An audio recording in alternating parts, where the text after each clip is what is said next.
Bom dia, amadas irmãs, amados irmãos. Vamos dar início a mais uma aula aqui da nossa EBD, fazendo uma oração.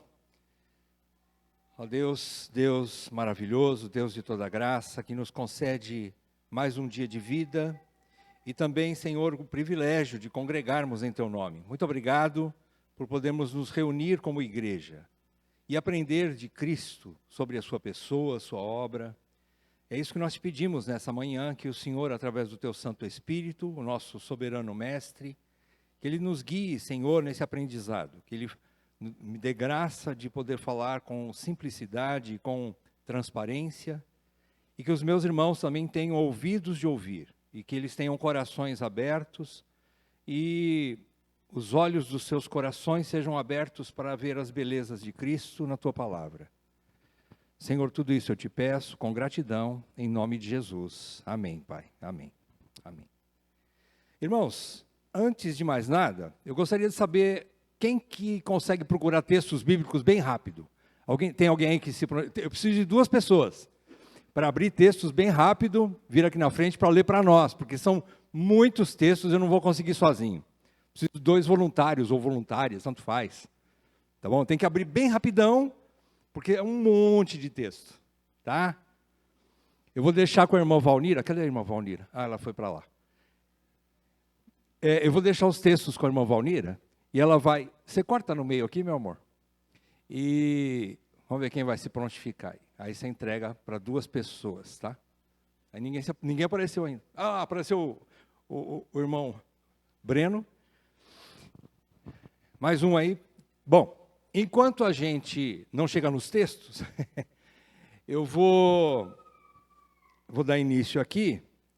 Nós já estamos aí, ainda estamos, aliás, no mesmo curso, né, 4 temas unificadores da Bíblia. Nós estamos falando sobre criação, já terminamos o texto de criação, e agora vamos entrar no segundo tema, queda, não é? Depois teremos redenção e depois consumação. Bem, quem fez a primeira vez este curso, quando nós fizemos algum tempo atrás, vocês perceberam que na parte da queda eu fui bastante rápido, porque o que nos interessava mais, o que era mais interessante, mais importante ao ponto de vista como cristãos, é a falar sobre a redenção. Então a gente se deteve mais no assunto redenção. Mas agora, nessa segunda vez que nós estamos falando sobre o mesmo ponto, o mesmo curso, a gente vai se deter um pouco mais sobre a queda, tá bom? Hoje nós vamos iniciar o assunto queda e vamos falar sobre a origem do pecado, tá bom? A queda e a origem do pecado.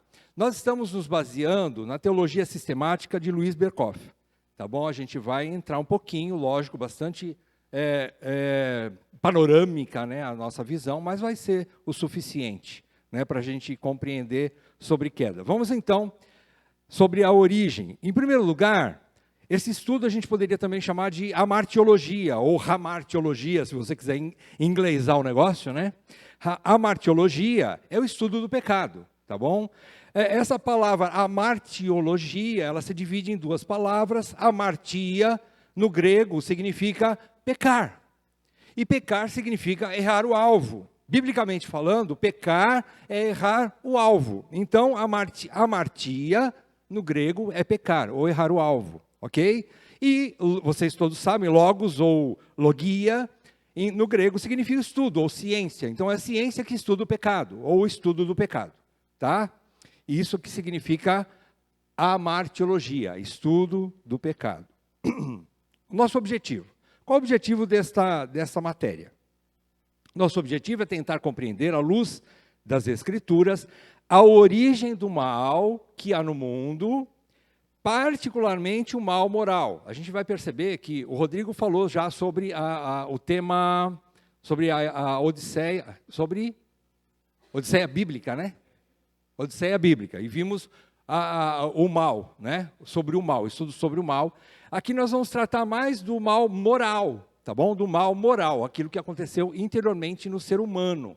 A queda faz com que nós possamos entender mais essa parte interior e o que resultou, lógico, né? O que exteriorizou disso. Então, Nosso objetivo é compreender à luz das Escrituras a origem do mal que há no mundo, particularmente o mal moral. Moral, quando a gente entende o termo moral, biblicamente falando, são valores cristãos, são valores que nós recebemos através das Escrituras, do conhecimento de Deus, e esses valores vão gerar uma ética teorreferente. Vocês se lembram o que é teorreferente? Vocês se lembram, não é?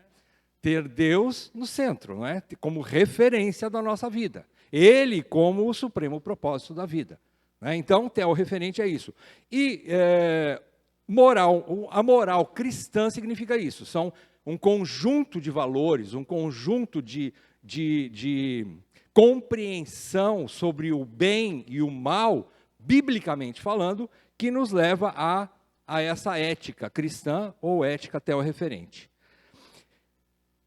É um tema considerado um problema de difícil compreensão na filosofia ou na teologia, assim nos diz Louis Berkhof.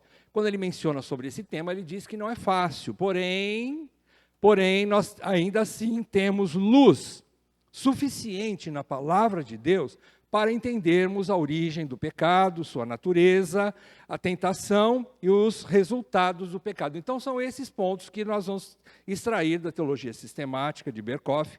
Origem do pecado, vamos ver hoje. Depois nós vamos ver a sua natureza, a tentação e depois, por último, o quarto ponto, resultados do pecado. Ok?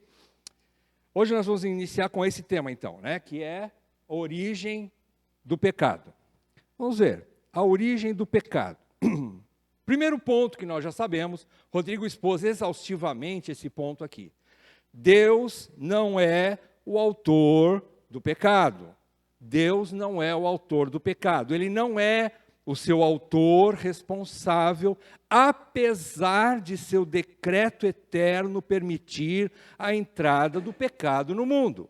Então vejam, o pecado não foi uma falha no plano de Deus. Não, ele estava no plano de Deus. E justamente por estar no plano de Deus, ele fez parte para a glória final de Deus. Em última instância, ainda que seja pecado mesmo, um mal que nós assim vemos, e Deus realmente abomina o pecado, mas ele está dentro do plano de Deus, no arranjo providencial de Deus, na economia de Deus. O pecado estava lá, desde o início foi permitido isso, não foi executado por Deus, não foi planejado por Deus, mas ele já estava dentro do plano de Deus. É algo que explode a nossa mente, é algo que está fora da nossa compreensão. Como um ser bom, plenamente perfeito, santo, santo, santo, poderia permitir isso no seu mundo, né? E nós vamos entender isso.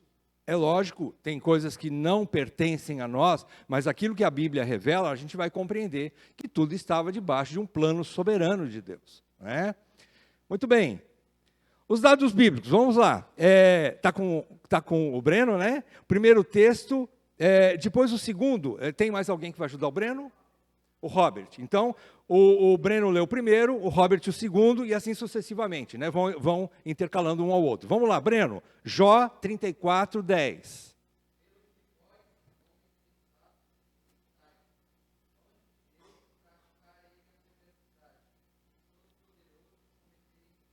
Exatamente, olha lá, Jó já falava sobre isso. Deus não tem nenhum prazer na injustiça ou no pecado, então Deus não é o autor do pecado. Robert, Isaías 6:3.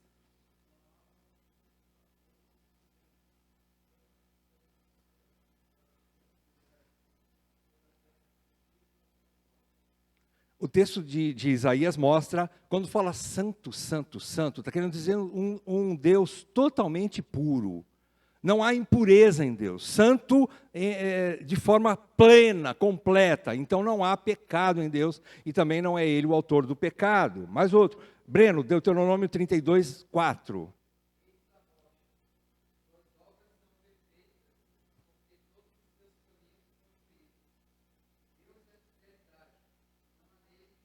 Essa declaração de Moisés é linda. Deus é fidelidade, não há nele injustiça. Não há nada. Como? Desculpe, não tinha acabado o versículo ainda.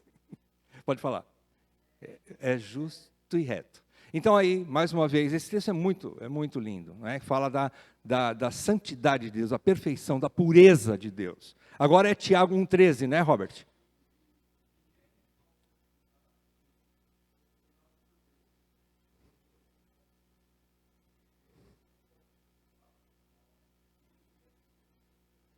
Isso, Deus não pode ser tentado pelo mal e Ele mesmo não tenta ninguém. Então, veja, não há tentação que possa levar Deus a agir de forma que não seja santa como Ele é. Não é? Agora, Salmo 5,4.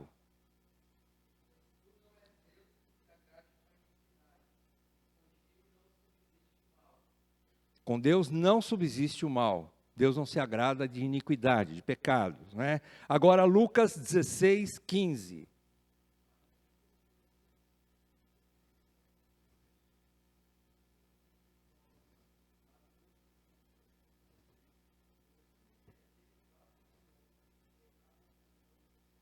Olha só, ainda que algumas coisas sejam até mesmo aceitáveis no meio humano, para Deus não é, porque Ele é santo, é perfeitamente santo, e a sua santidade, a sua pureza, né, Ele não tolera nenhum tipo até de intenção, ainda que não seja praticado o mal, ainda assim a intenção humana já fere a santidade de Deus, não é?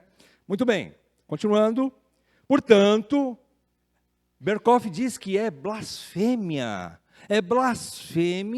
considerar Deus como o seu autor, ou o autor do pecado. Isso é uma blasfêmia. Dizer que Deus é o autor, ou até mesmo aquele que pratica pecados, ou né, que é o autor do pecado, é uma blasfêmia. Não é? Então a gente tem que tomar cuidado com esse tipo é lógico que nenhum crente normal pensa ou fala tal coisa, não é? Muito bem, toda a natureza foi criada em pureza. Percebam, olha, vocês perceberam? Toda a natureza foi criada em pureza e o pecado não é inerente à criação. A criação, quando Deus criou todas as coisas, o pecado não estava ali na criação, digamos assim, física, na criação física. Ele não estava ainda presente.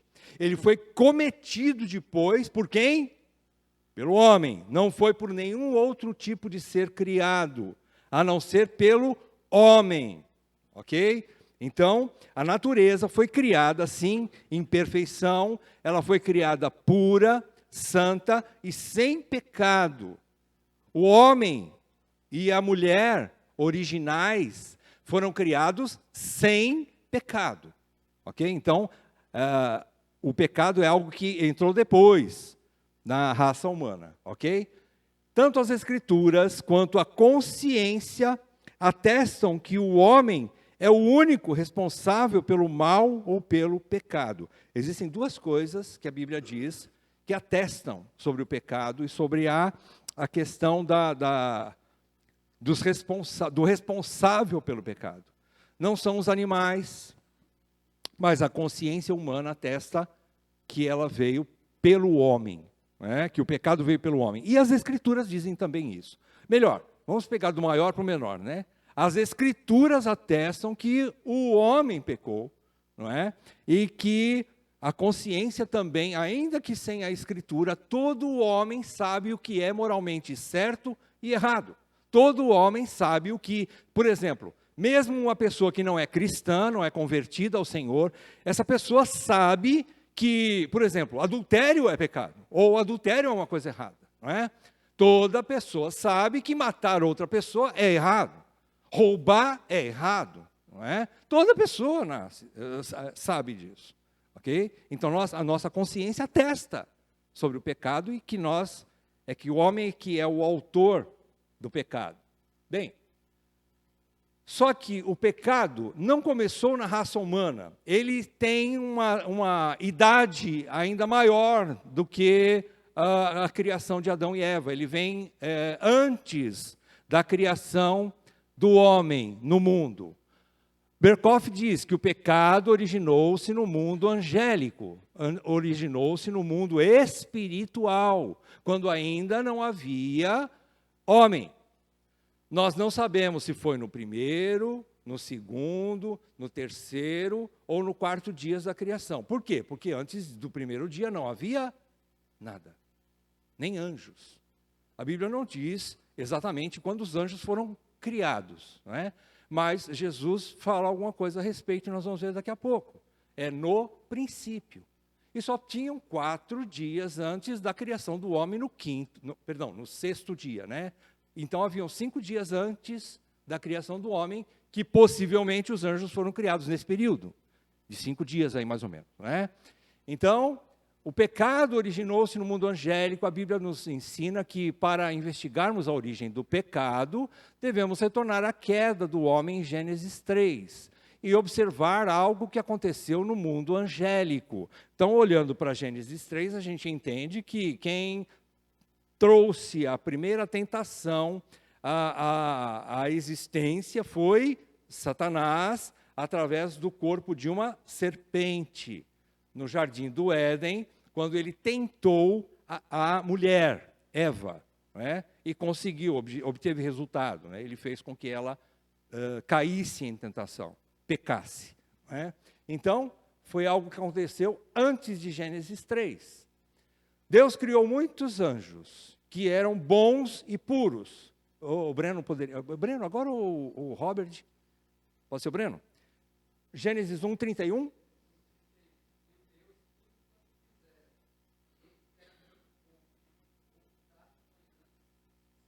O sexto dia.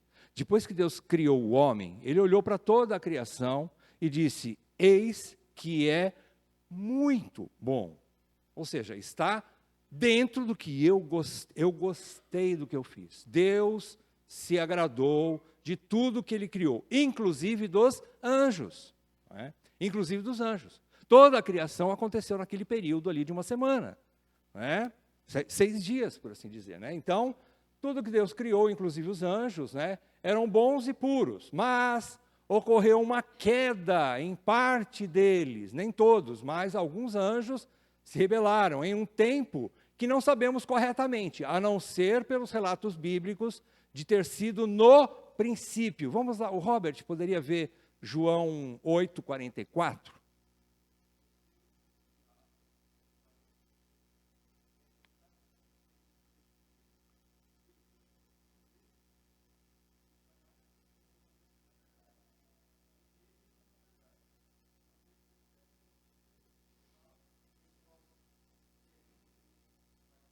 Isso. Então, o diabo, desde o princípio, ali Jesus está falando, desde o princípio, desde lá da criação, o diabo, não é?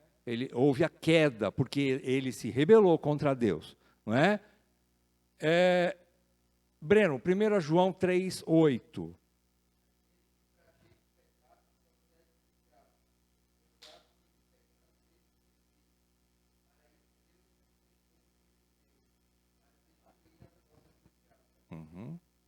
João, mais uma vez, né, ele está falando aqui, ele confirma o que Jesus já havia ensinado, o texto que o Robert leu em João.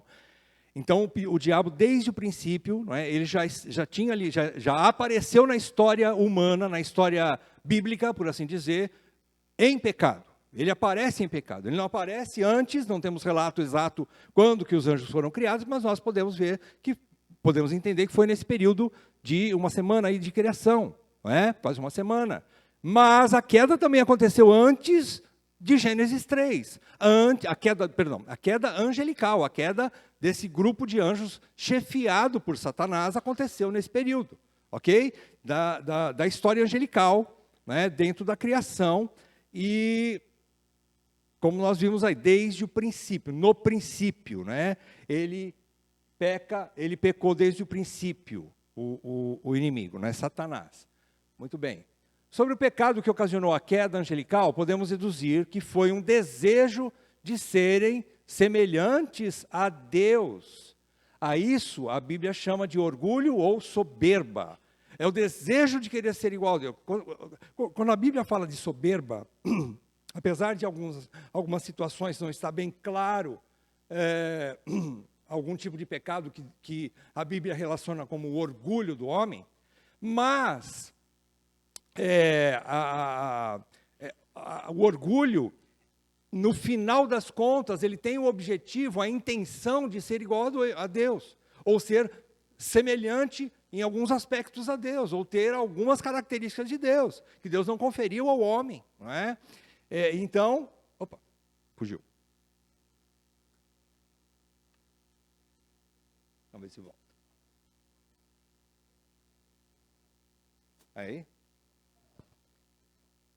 Muito bem. Então, como nós vimos nesses textos aí, agora nós vamos ver que sobre o orgulho e a soberba, eles não estavam satisfeitos com a parte que Deus lhes deu a esses anjos, esse grupo de anjos, não é? Satanás e seus anjos.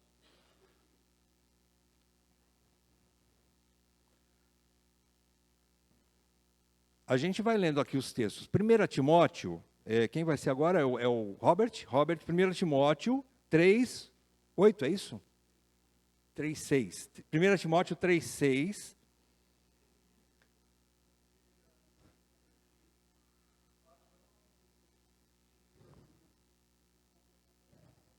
Na condenação do diabo. Quando Paulo escreve aos oficiais da igreja, ele diz que o presbítero e também o diácono, ele não pode ser um novato, porque um novato, como cristão novo, ele é sujeito à tentação, a ser levado pela tentação e cair no pecado que o diabo caiu. Não é aqui um pecado que o diabo vai tentar levar o oficial da igreja, ou o aspirante ao oficialato, a cair. Não, é o pecado que o diabo caiu, que é o orgulho, que é a soberba, que é querer ser mais do que ele deveria ser, não é? Que ele tinha condições de ser. Ok? Próximo. Judas 1,6.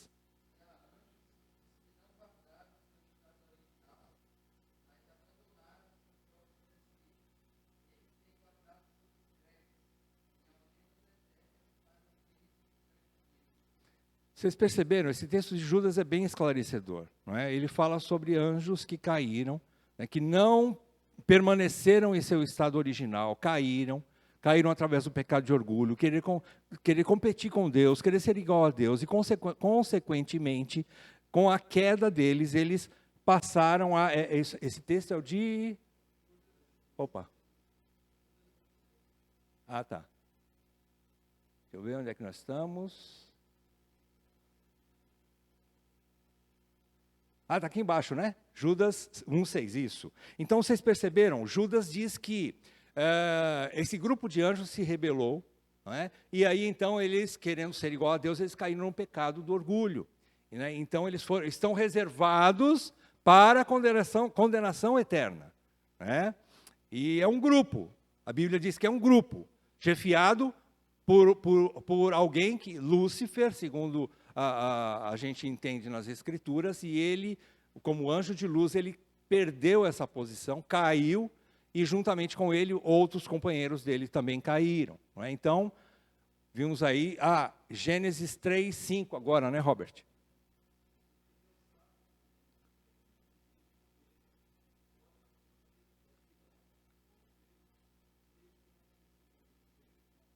Quem está falando isso para Eva? Vocês sabem, né?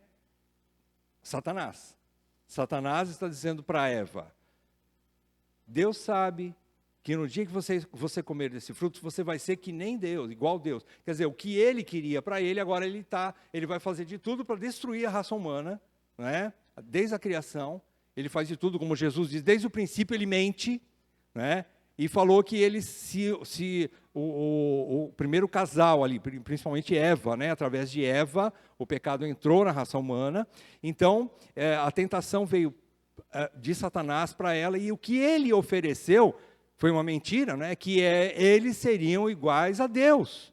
Então, é o pecado do orgulho, né? Ser semelhante a Deus, ou ser mais do que acha do que a limitação que Deus assim permitiu para aquela pessoa, ou para aquele ser, como o diabo. Não é? Então, está aí, o orgulho ou a soberba na Bíblia significam que eles queriam ser iguais a Deus. Não estavam satisfeitos com a sua parte, segundo o relato de Luiz Berkoff.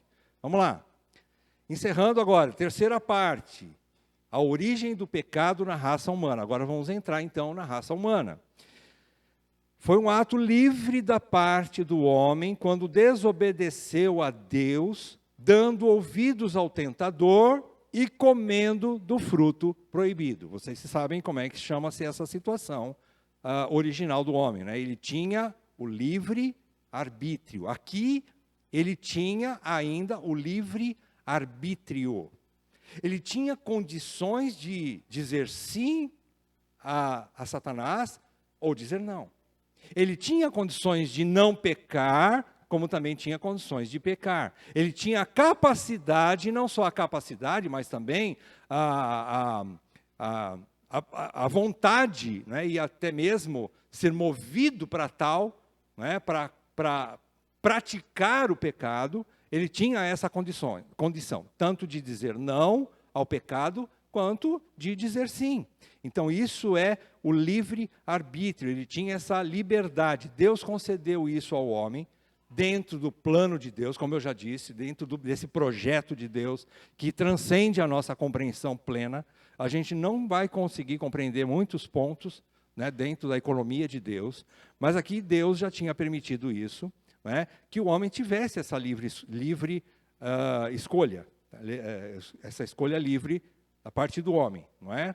E quando ele desobedeceu, ele deu ouvidos ao tentador e comeu do fruto proibido. Ele escolheu a desobediência, porque ele no seu coração, ele foi enganado, né? E ele se permitiu, deixou-se levar, né, por isso, pela tentação, porque ele queria algo mais do que os limites que Deus havia lhe dado. Ele tinha todo um jardim para desfrutar, mas ele preferiu, além do jardim, querer ser semelhante a Deus, ou querer ser igual a Deus, né? Ele já tinha, em alguns atributos divinos, Deus comunicou ao homem, nós vimos isso, os atributos comunicáveis. Deus concedeu essa bênção à raça humana. Porém, alguns atributos divinos, o homem não foi, né? Não foi concedido ao homem esse privilégio, mas ele queria. E por conta disso, ele então pecou, porque ele queria ser mais do que ele era, né? Mais perto de Deus possível, ok? O tentador veio do mundo dos espíritos com a sugestão de que o homem, colocando-se em oposição a Deus, poderia tornar-se semelhante a Deus. Adão se rendeu à tentação e cometeu o primeiro pecado, comendo do fruto proibido. Então foi isso que aconteceu lá em Gênesis 3. Okay? Ele comeu do fruto proibido e, consequentemente, então, o pecado entrou na raça humana. Sendo Adão, o cabeça federal da raça humana, pelo pacto no Jardim do Éden, Adão transmitiu seu pecado e a condenação a todos os seus descendentes, a toda a sua raça. Então, não há ninguém que nasça perfeito. Não há nenhuma criancinha, por mais que a gente ache bonitinho e santinho, que não é santinho coisa nenhuma, né? Mas ele já nasce pecador. Ele já nasce em pecado. Por isso, aí depois nós vamos entrar no terceiro tema unificador, que é redenção, que é o tema que mais nos interessa, lógico, né? Mas todos nós necessitamos de um redentor, de um salvador. Eu estou adiantando o terceiro ponto, né? Mas, vamos lá. Então, o pecado entrou na raça humana através de Adão, e por ele ser o cabeça federal, ele transmitiu como se fosse uma doença hereditária. Todos os filhos de Adão nasceram com essa doença, que é o pecado. Ok? Vamos lá, é Romanos 3, 10 a 12, né?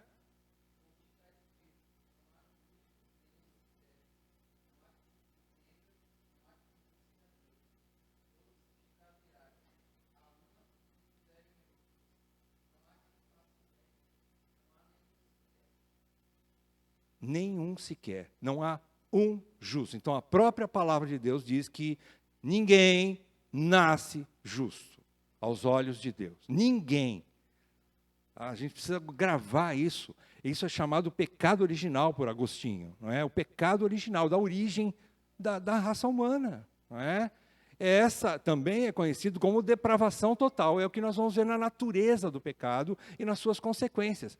O pecado não foi somente um erro leve, mas foi algo que matou espiritualmente o homem. Matou espiritualmente o ser humano. Todo ser humano nasce morto espiritualmente. Todo ser humano, ok? Então, Romanos 3, 10 a 12 nós já vimos. Romanos 5, 12 e depois 18 e 19, né? Robert?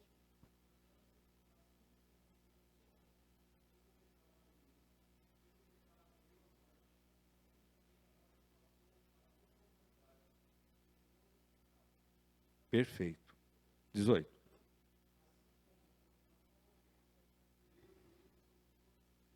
Uhum.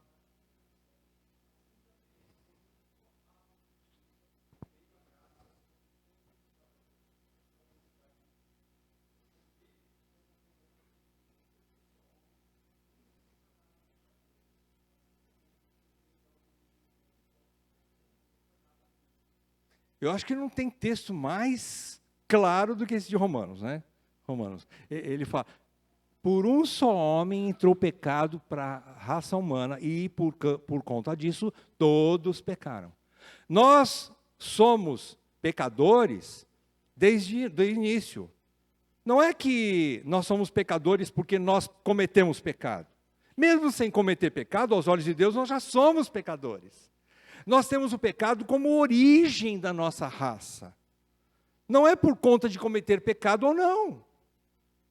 Então, não é que nós somos pecadores porque pecamos, mas nós pecamos porque somos pecadores. Nós nascemos pecadores. É algo da natureza. Oi? É a natureza pecaminosa que nós nascemos. Por isso, precisamos de um redentor, como também o pecado entrou por um só homem. Quem é? Adão. Também a justiça e a salvação veio por um só homem, Jesus. Muito bem, agora nós vamos lá. E não somente os descendentes de Adão, mas toda a criação sob seu governo foi afetada. Vamos fazer só uma lembrança antes de ler esse texto de Gênesis 3. Vocês se lembram quando nós falamos no início sobre criação? Nós vimos que Deus colocou o homem como se fosse o representante legal, como se fosse o administrador ou o vice-rei sobre a criação. Não foi isso que Deus colocou o homem sobre toda a criação? Todo mundo criado, Deus delegou autoridade ao homem para ser o seu regente, o seu governador, né? Sujeito a Deus, é lógico, mas ele era governador de todas as coisas. Por conta do pecado deste governador, deste regente, que é o homem, toda a criação foi afetada. Toda a criação foi afetada. Eu imagino, dá para a gente imaginar, né, mais ou menos, se quando Cristo morreu naquela cruz, foi no momento em que Jesus recebeu sobre ele toda a condenação, todo o pecado de toda a humanidade que veio antes de Jesus, que estava presente na época de Jesus, e os pecados que homens futuramente iriam cometer como nós, todos esses pecados, como ele se tornou como se fosse um grande imã, que atraiu sobre ele todo o pecado da humanidade, dos eleitos, vamos colocar bem, os eleitos que foram alcançados pela redenção de Jesus, somente os eleitos, né?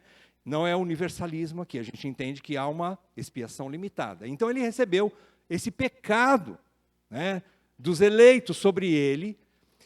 E ali diz, naquele momento, quando houve essa ruptura, que ele clama, né, Deus meu, por que me desamparaste? Porque ele recebeu e ele se tornou como maldição naquela cruz, né, como se fosse a serpente ali naquela cruz. E Deus olhou para ele e viu apenas a serpente naquela cruz.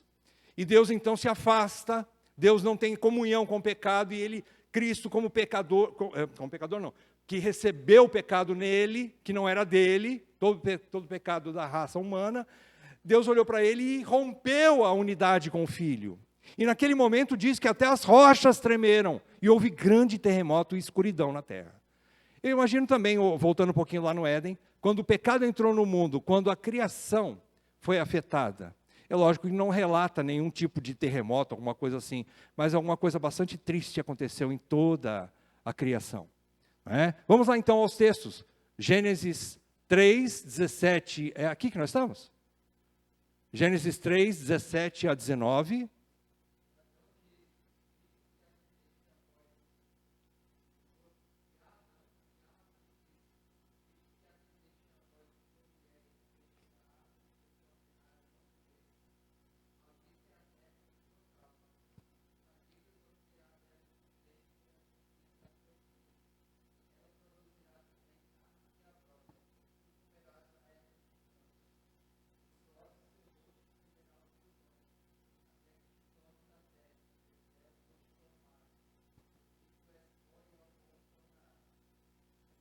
Que coisa impressionante.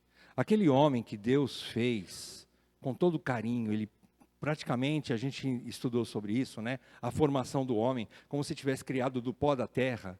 Ele criou aquele homem com talvez com uma beleza, né? Onde no sexto dia Deus olha para tudo aquilo e diz: agora sim está muito bom, como nós vimos no texto de Gênesis, não é? Aquele homem criado com as próprias mãos perfeitas de Deus, moldado por Deus. E qual era a matéria pré-existente ali que Deus usou? O pó. Agora, a morte entra e ele vai para o pó de novo. Ele vai se tornar pó. O pó tornar-se homem é glorioso, né? Mas um homem tornar-se pó é muito humilhante. Né? E é isso que o pecado faz. É isso que o pecado fez. Né? Então, vejam. A própria criação, no texto que o Breno leu, ela também foi afetada. A terra se tornou maldita, amaldiçoada, não é? Por causa do pecado de Adão. Como representante legal, ele transmitiu isso, a queda, para toda a criação. Né? Romanos 8, 19 a 22, Robert.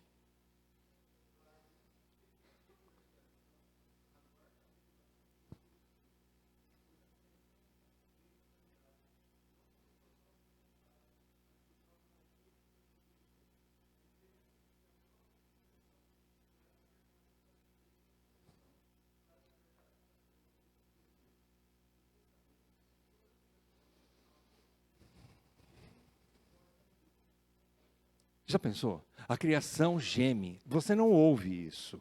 É uma maneira de Paulo expressar ali em Romanos, mas é uma maneira de dizer que a criação também sofre por causa do pecado da raça humana. A raça humana, Adão trouxe esse pecado e a natureza então sofre as consequências, por assim dizer, não é? Por causa do pecado. Ok? Então não só a raça humana foi afetada, mas toda a criação.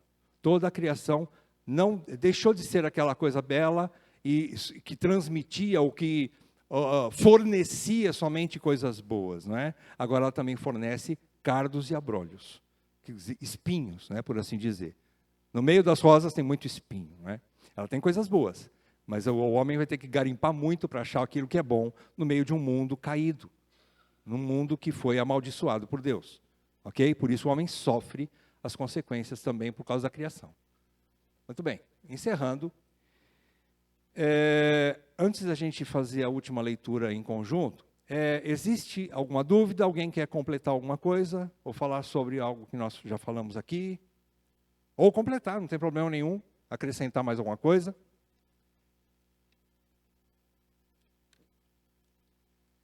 Está tudo tranquilo?